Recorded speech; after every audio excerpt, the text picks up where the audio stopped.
On the news, federal government considers relocation of Suleja prison for after jailbreak. Lagos State Governor Babajide Sanwo-Olu confirms payment of additional 35,000 naira wage allowance for Lagos workers. And the FCC chairman reveals alarming rise in cybercrime in Nigeria. Thank you for joining us on News Now. I'm Simisola Adigun. The federal government says it is contemplating relocating the Medium Security Custodial Center in Suleja, Niger State, following a recent jailbreak that led to the escape of 119 inmates. During a visit to the center, the Minister of Interior, Olubunmi Tunji-Ojo, disclosed that the facility currently houses 499 inmates, far exceeding its initial capacity of 250. Of the 119 inmates who escaped, 13 have been rearrested. The minister's comments come in the wake of reports suggesting that the facility management plans to publish the names and photographs of the escaped inmates. The jailbreak occurred after heavy rainfall severely damaged the custodial center's infrastructure, including breaching its perimeter fence. The downpour led to extensive damage, facilitating the escape of the inmates.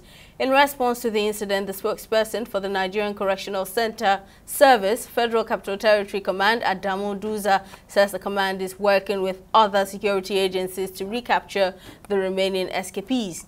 He added that the database containing the names of the fleeing inmates would soon be made public. Joining me to discuss this further is former director of the DSS, Mike Ejiofor. Thank you, sir, for talking to us. Now, the country is yet to recover from previous jailbreaks, and now we are dealing with another one. What is the security implication of this latest jailbreak, and how would the FCT be impacted by this, considering it is close to Suleja? You see, the implications are grievous because if you look at Suleja, the proximity to Abuja, and you know that some of these terrorists and bandits are accommodated in Suleja, although it's become a security facility. And I think another problem there is the issue of aging facility. You know, since these people have escaped, it just rained that got this place that breached the walls, and which led to the escape of these inmates. And that's very grave. And I think the government, like the minister and all the other agencies have said, must intensify effort to ensure that these people are rearrested, because some of them are very well notorious criminals, and we saw this as an opportunity for them to escape either from the escape justice. Some of them are awaiting trial, or escape and go back to the society to begin to perpetrate their criminality. So the implications are very grievous in view of the proximity to Abuja, the federal capital territory. Right, so there is now a manhunt for the escaped prisoners. How much success do you think can be achieved with that, considering similar actions in the past? Well, some of them have been rearrested with reports coming in. And I believe that with the publication of the names of the prisoners made known to public, some of them will. I'm very confident that the security agencies will get some of them rearrested and brought back to the center. But the most important thing, like the federal government, the minister has said, relocating them is very critical, because that facility is old and cannot withstand the rigors of the weather or the current challenges we are facing. So it needs to be upgraded, and we can't upgrade us to such facility without relocating the facility there. All right, Mr. Mike Ejiofor, former director at the Department of State Services, DSS, thank you for talking to us, sir. Moving on, the chairman of the Nigeria Economic, Financial Crimes Commission, EFCC, Ola Olukoyede, has unveiled shocking statistics regarding the surge in cybercrime across Nigeria. Addressing concerns during a recent press briefing, he highlighted the urgent need to address this growing menace that threatens the nation's economic stability and security. According to him, the EFCC recently commissioned a study titled A study which revealed that Nigeria faced a significant increase in cybercrime activities in 2022. The preliminary report disclosed that 71% of industries and firms in Nigeria have fallen victims to cybercrimes during the period. The chairman also raised awareness about the proliferation of fraudulent activities, revealing that almost every state in Nigeria now hosts the so-called 419 training schools. We discovered in almost all the states of Nigeria, all the subnationals, we have what we call the 419 training schools everywhere, where they harvest our children from primary school. They put them, when they leave their regular studies as in primary school, they close at 2 o'clock, they end up in some of these 419 training schools. They start indoctrinating them. These are facts. They first of all ask them, even their parents, to sign an undertaking. After that, they adopt them. Some of these kids start paying their school fees. They get indoctrinated into cybercrime as young as they are. By the time they get to secondary school, that's why you see them 100 level, 200 level, hacking, and you think they just started that way? No. We close our eyes to some of these things. These things started 10, 15 years way back. And we didn't take cognizance of it. We thought all was well with Nigeria. We thought all was well with Nigeria. Go to Nigerian universities. There is no exception. Even the children from wealthy homes are doing it now. It has become a culture. It's a trend. And these are the people you want to bequeath our vision into their hands? And we don't know that responsibility is ours as their leaders to let them know that this is wrong. Governor of Lagos State, Babajide Sanwo-Olu, has revealed his administration has been paying an additional 35,000 naira wage allowance to workers in the state since the beginning of the year. Sanwo-Olu, who made this statement at an event on Thursday, said the government is ready to roll out a new minimum wage scheme soon, both at the federal and state levels. The governor said this additional wage allowance has provided succor to those in the state amid economic difficulty in the country. He says that those who are currently earning a minimum wage of 35,000 naira or more now take home a salary of 70,000 naira or above since the beginning of the year. Furthermore, the governor said his administration is determined to provide security of life and property to residents, adding that the government serves as an activator of decent life for its citizens. Still in Lagos, Governor Babajide Sanwo-Olu has flagged off a socio-economic intervention program tagged Eco Cares initiative aimed at addressing the economic challenges in the country. The first phase of the program is designed to take care of over 500,000 households as beneficiaries. Beneficiaries of the scheme cut across the 20 local government areas and 37 local council development areas of the state. More details in this report.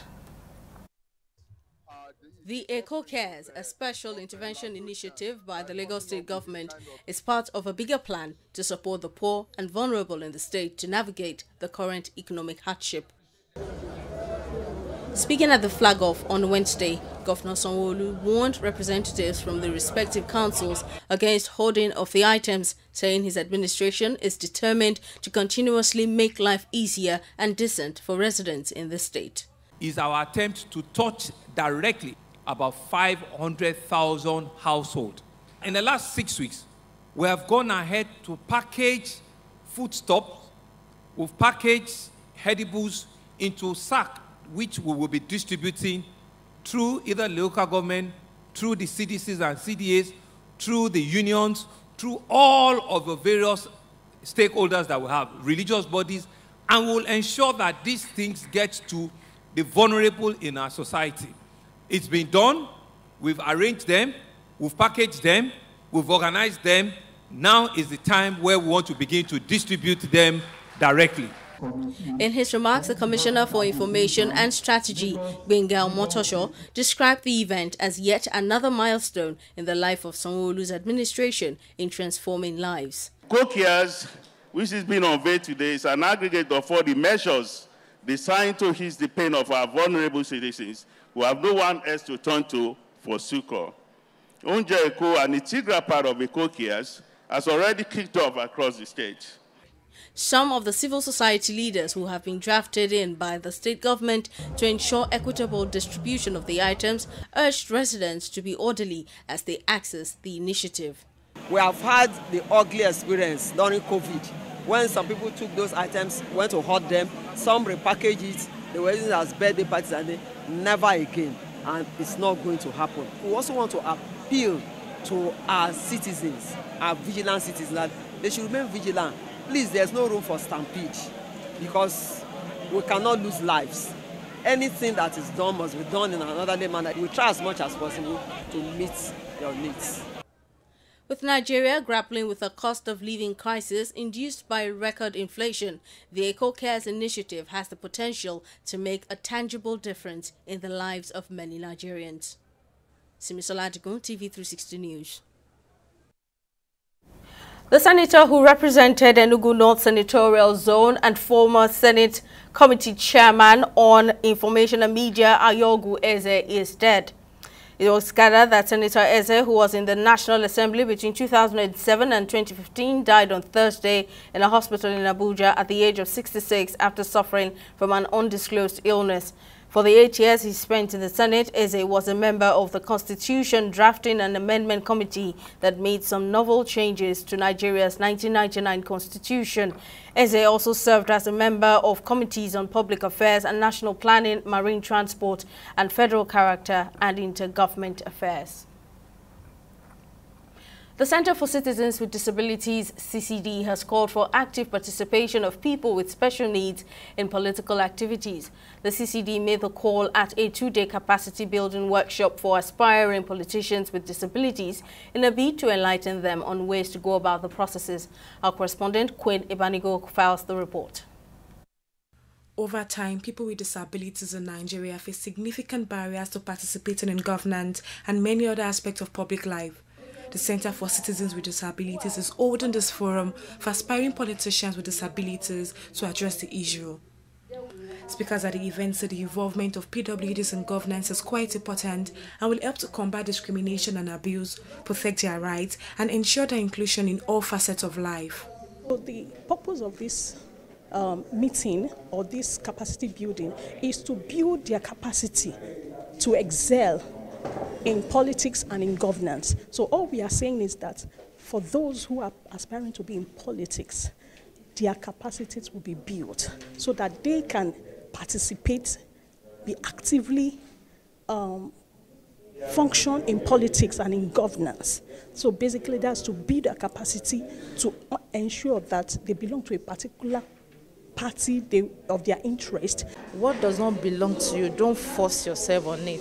When you don't do that, you don't have anybody's possession with you. So I don't think there will be a problem with it. But when you want to be everywhere, you want to be part of all the activities, definitely you will have problems. The persons with disabilities, they are beginning to have a voice, and I believe that going forward, we are going to have a lot of them participating as in coming out to contest and be voted into positions of authority in the country.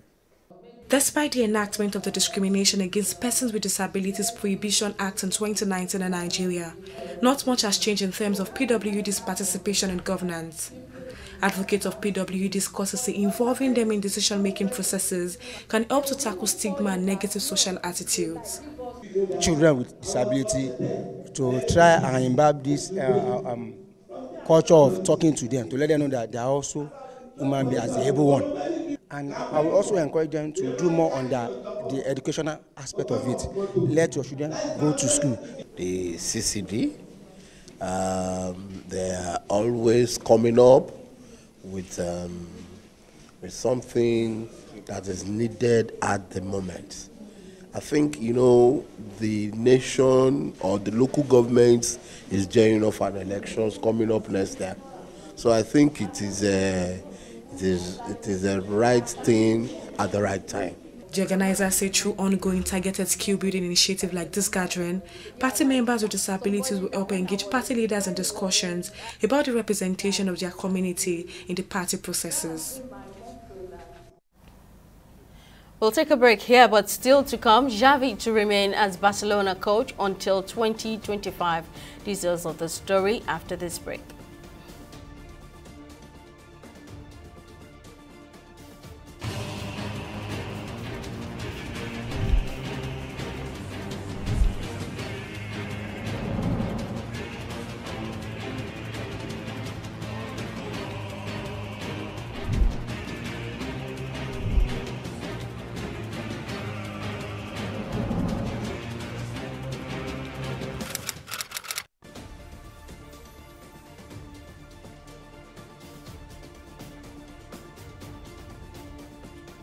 Welcome back. As a recap of our top stories, the federal government has said it is considering relocating the medium security custodial center in Suleja, Niger State, after a recent jailbreak that resulted in the escape of 119 inmates.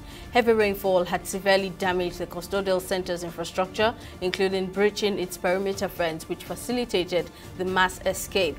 Following the escape, 13 of the 119 inmates have been rearrested, while efforts are underway by the Nigerian Correctional Service in collaboration with other security agencies to recapture the remaining escapees. We also told you that Governor Babajide Sanwo-Olu has announced that his administration has been paying an additional 35,000 naira wage allowance to state workers since the start of the year. Speaking at an event on Thursday, he highlighted that this supplemental allowance has effectively doubled the salaries of workers earning the minimum wage of 35,000 naira, bringing their monthly earnings to 70,000 naira or more. Sanwo-Olu emphasized that this measure has offered relief to residents amid the economic challenges facing the country. Now, in case you missed any of our news bulletins, or for more updates, you can catch us on Limex World TV and AVO TV, or log on to our website on www.tv360nigeria.com. You can also follow us on our social media platforms on Twitter, Instagram and YouTube at TV360 Nigeria, or download our mobile app on Google Play Store, Huawei App Gallery and Apple Store. On Facebook, we're at TV360 Online.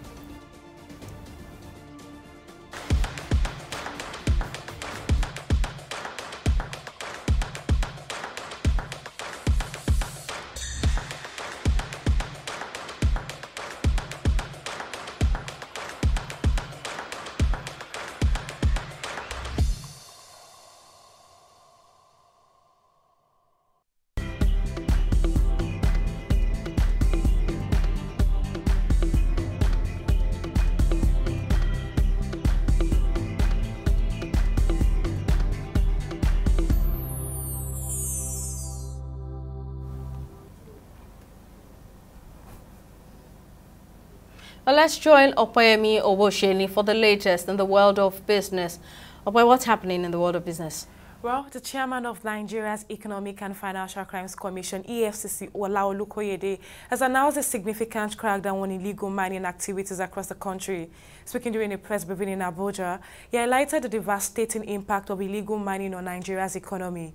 He added that the commission has taken decisive action to start going in hard on illegal mining and has seized up to 40 trucks loaded with valuable mineral resources. The chairman further highlighted the involvement of Nigerians in facilitating those illegal operations. We are going very seriously into the area of illegal mining. Gentlemen, if you see what Nigeria loses every day to illegal mining, you will weep for this country. And these are areas where a lot of people don't even understand how the process is involved. So I'm talking to you. In fact, one of my key officers that I now brought in as my chief of staff is doing so much in that area, in his former zone in Ilorin. As at the last count, how many trucks of mineral resources have we seized? 40, sir. We have over 40. You know what that means? Of lithium and all kinds of expensive natural resources. Over 40 trucks. Nigerians are the ones doing it for them. Taking them to the mining sites, doing the excavation, doing the transportation, doing the loading. They must have passed through ports to ship that thing out. So we are seriously going to that. We are going to prosecute them. In fact, we started some prosecutions as well. Yes, sir. Yeah. We're going to give you details of how much we are able to recover from that. We have started recovering money. Still on business, the federal government has signed the ASO Accord for Economic and Financial Inclusion with state governments and key stakeholders in the private sector. This initiative aims to deliver affordable financial services to all Nigerians, especially those in disadvantaged and low-income segments of the society. The ASO Accord was signed during a two-day workshop for economic and financial inclusion held at the banquet hall of the Presidential Villa in Abuja. Vice President Kashim Shettima, Minister of Finance and Coordinating Minister of the Economy Wale Edun, and the Governor of the Central Bank of Nigeria, Yemi Cardoso, represented the federal government at the signing ceremony. Vice President Shettima said President Bola Ahmed Tinubu out a multifaceted approach to economic recovery, which includes job creation, ensuring food security, eradicating extreme poverty, and facilitating access to capital. We'll go on a short break and be back with Stock Market Report.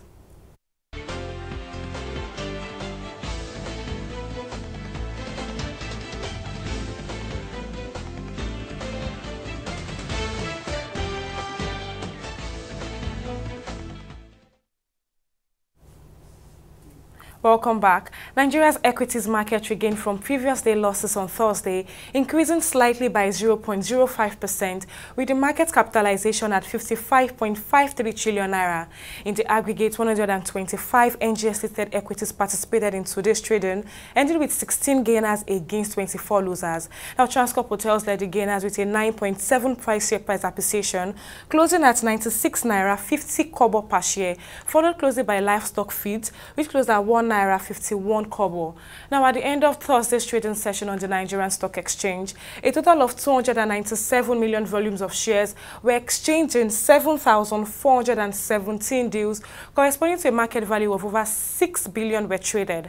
Now, compared with the previous NGX trading day, that's Wednesday, April 24th, today's data shows 25% decline in volume, 32% decline in turnover, and 6% decline in deals. While as we to our select global stocks, as you can see from the screen behind me, reverse is the case as the US Dow Jones and Japan's Nikkei maintained a southward progression and ended in the bears, with the US Dow Jones at 1.37% and Japan's Nikkei at 2.16%. Reverse is the case, however, for the UK FTSE as it maintained a northward progression and ended in the bulls at 0.48%. Well, let's take a quick look at our foreign exchange market today. The US dollar traded at the official market at 1,251 naira and traded at 1,420 naira on the black market. The Great British Pound traded at 1,582 naira 28 kobo on the official market and traded at 1,700 naira at the black market. Euros traded at 1,359 naira 46 kobo on the official market and traded at 1,500 naira on the black market. Well, that's it on both business and stock market reports. Back to you, Simisola, for the rest of the news. Thank you, Miami. On the foreign scene, the government of the Democratic Republic of Congo, DRC, has accused Apple Incorporated of using minerals illegally exploited from the country's conflict-ridden eastern region in its product. Lawyers representing the DRC have issued a formal cease and desist notice to Apple, warning of potential legal action if the alleged practice continues. According to the lawyers representing the DRC, Apple is purchasing minerals that are smuggled from the DRC into neighboring Rwanda.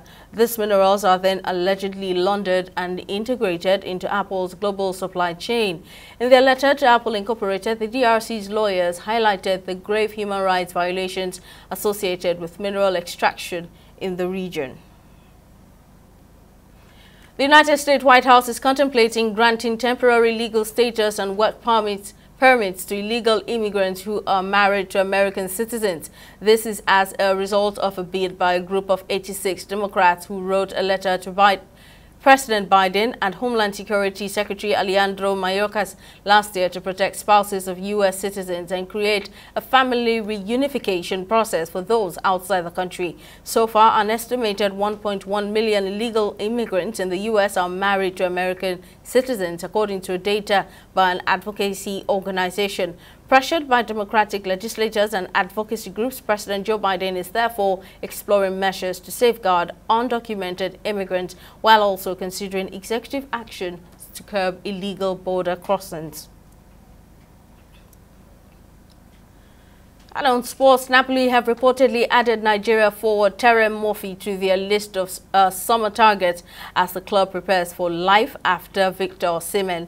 The Serie A side will likely undergo a rebuilding at the end of the season, with Osimhen and Giovanni Simeone expected to be poached by other clubs. Murphy has been one of Nigeria's best players in Europe this season, having helped OGC Nice to a respectable 5th position in the League One. The 24-year-old has also hit double figures for combined goals and assists and is currently 5th in the list of top scorers in the French top flight. And Barcelona coach Javi will remain at the club until at least the end of his contract in June 2025 after changing his mind that this would be his last season. The 44-year-old announced in January he would step down as boss this summer. Javi took charge in November 2021 after leaving Qatari club Al Sadd and guided Barca to the Spanish title in his first full season in charge in 2022 to 2023. Barcelona exceeded the Champions League last week following a quarter-final defeat by Paris Saint-Germain. Well, that's all on news now. Thank you for watching. See you next time.